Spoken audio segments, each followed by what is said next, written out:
Another day, another install naman tayo ng TV wall mount bracket dito sa Robinson Highland, Buhangin, Davao City.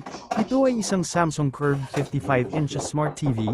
Nakuntak lang ako ni Sir sa aking mga post about dito sa TV wall mount bracket installation. Swivel in tilt nga pala ang gusto na ipalagay ni Sir para dito sa kanyang TV, para pwede niya ma-side view ng kaunti ang TV kung manood siya, at para di raw siya mahirapan kung meron siya ilagay na wire sa likod ng TV.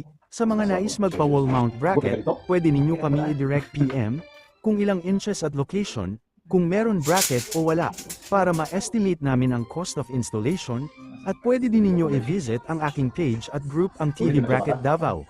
Nandyan po lahat ang actual installation namin. Maraming salamat po.